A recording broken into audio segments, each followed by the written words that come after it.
এডুইন্সের সকল প্রিয় ছাত্রছাত্রীকে আরো একটি নতুন ভিডিওতে স্বাগত। আজকে আমরা নবম শ্রেণীর গণিতের স্থানাঙ্ক জ্যামিতি ত্রিভুজাকৃতি ক্ষেত্রের ক্ষেত্রফল অধ্যায় থেকে একটি অঙ্ক করে নেব। প্রথমে প্রশ্নটা দেখিনি কি বলেছে। একটি ত্রিভুজের ভর কেন্দ্রের স্থানাঙ্ক 6, 9 এবং দুটি শীর্ষবিন্দুর স্থানাঙ্ক 15, 0 এবং 0, 10। তাহলে তৃতীয় শীর্ষবিন্দুর স্থানাঙ্ক নির্ণয় করি। তাহলে প্রথমে কি বলেছে, একটা ত্রিভুজ বলেছে যার তিনটে শীর্ষবিন্দু, এটা তো অবশ্যই সবাই জানো। আমি প্রথমে একটা ত্রিভুজ এঁকে নিচ্ছি, এ বি সি, তিনটে শীর্ষবিন্দু হচ্ছে একটা ত্রিভুজের। এইবার বলেছে এখানে দুটো আমরা জানি, একটা জানি না, এবং ভর কেন্দ্র বলে দিয়েছে। এইবার এই ভর কেন্দ্রের স্থানাঙ্ক নির্ণয়ের সূত্রটা যদি তোমরা জানো, সেই সূত্রে বসেই কিন্তু অঙ্কটা করে নিতে পারবে। তাহলে প্রথমে জেনে নাও ত্রিভুজের ভর কেন্দ্রের স্থানাঙ্ক বের করার সূত্রটা কি। সেটা কি? ভর কেন্দ্রের স্থানাঙ্ক কি হবে?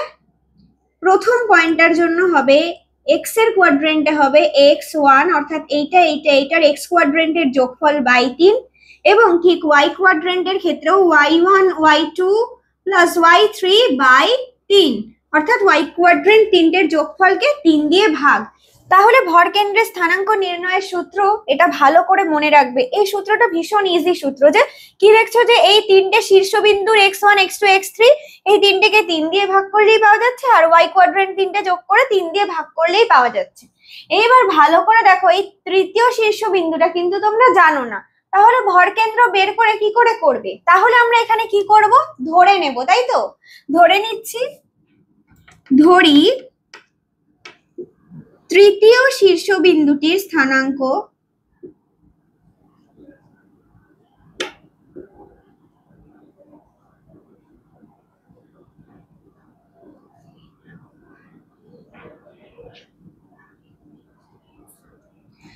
xy। এইবার প্রথমগুলো কি জানো, 15, 0 এবং 0, 10। তাহলে এখান থেকে ভর কেন্দ্রের স্থানাঙ্ক বের করতে পারবে। সেটা কিভাবে বের করবে দেখো, সেইটা এই ত্রিভুজটার ভর কেন্দ্রের স্থানাঙ্ক কত হবে, এখানে দেখো আমি লিখে দিই। x1 কত? x1 হচ্ছে 15, x2 হচ্ছে 0, x3 হচ্ছে x, আমরা যেটা ধরে নিয়েছি। এবার y1 কত? y1 হচ্ছে 0, y2 হচ্ছে 10 এবং y3 আমরা কি ধরে নিয়েছি? y ধরে নিয়েছি। তাহলে এবার ভর কেন্দ্রের স্থানাঙ্কটা বার করে নিই, কি হবে সেটা দেখো। আচ্ছা, লিখবে যে ত্রিভুজটির ভর কেন্দ্রের স্থানাঙ্ক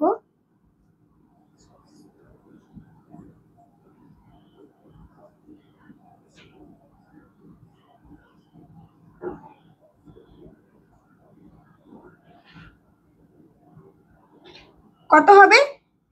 x1 plus x2 plus x3, অর্থাৎ 15 প্লাস 0 প্লাস x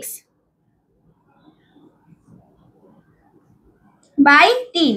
এবং y অ্যাক্সিসের জন্য y কোয়াড্রেন্টটা কত হবে? এই বিন্দুটা 0 প্লাস 10 প্লাস y বাই 3। এইবার এই মান দুটো অলরেডি প্রশ্নে বলে দিয়েছিল। তাহলে এখান থেকে এইটার মান 6, এইটার মান 9, এইটা দিয়ে আমরা কিন্তু অঙ্কটার উত্তর বের করে নিতে পারবো। তাহলে এই জায়গাটা দেখে নিয়েছো তোমরা, মুছে দিই। এখানেই আসল অঙ্কটা রয়েছে, দিয়ে এখানে অঙ্কটা করছি, দেখে নাও। তাহলে এবার এইটা ইজ ইকুয়াল টু কি লিখবো? 6, তাই তো? তাহলে হচ্ছে 15 প্লাস 0 প্লাস এক্স বাই 3। এটা কত বেরোয়? এটা আসলে 15 প্লাস এক্স বাই 3। এইটা কার সমান? এইটা হচ্ছে, সুতরাং এটা হচ্ছে ওই 6 বিন্দুটার সমান। তাহলে এইটাই লিখছি কত? 6। এইবার ভালো করে দেখো তোমরা, এইটা কি হবে? এই পাশে গেলে গুণ হয়ে যাবে, তাই তো? তাহলে 15 plus x is equal to 3 6 কি হবে? 18। ওকে, এইবার x ইকুয়াল টু কত হবে? x ইকুয়াল টু হবে 18 মাইনাস 15, অর্থাৎ কত? 3। তাহলে x টা আমরা বের করে নিতে পেরেছি 3। এইবার y বার করব, এইখানটায় বার করছি। কত ছিল?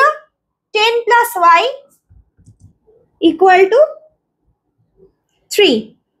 এখানে কত বেরিয়েছিল? 9 ছিল এর অ্যান্সার। তাহলে এটা হবে 3 9 27। y is equal to 27 minus 10 17। তাহলে আমরা y এবং x দুটোরই মান পেয়ে গেছি। সেটা কি? 3,17।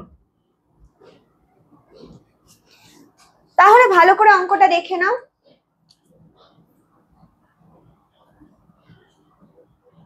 আমরা আমাদের উত্তর পেয়ে গেছি। তাহলে আজকের ভিডিওটা এই পর্যন্তই। আশা করি ভিডিওটি ভালো লেগেছে। এরপরও যদি কোথাও বুঝতে সমস্যা থেকে থাকে সেটা কমেন্টের মাধ্যমে আমাদের জানিও। পরবর্তী ভিডিওতে সলিউশন নিয়ে আসার চেষ্টা করব। এইরকম আরো শিক্ষামূলক ভিডিও পেতে আমাদের ইউটিউব চ্যানেল এডুইন্সকে সাবস্ক্রাইব করবে। এছাড়াও আমাদের ফেসবুক পেজ এডুইন্সকে লাইক, কমেন্ট ও শেয়ার করতে ভুলো না। ধন্যবাদ। Edwins, learn, grow, succeed.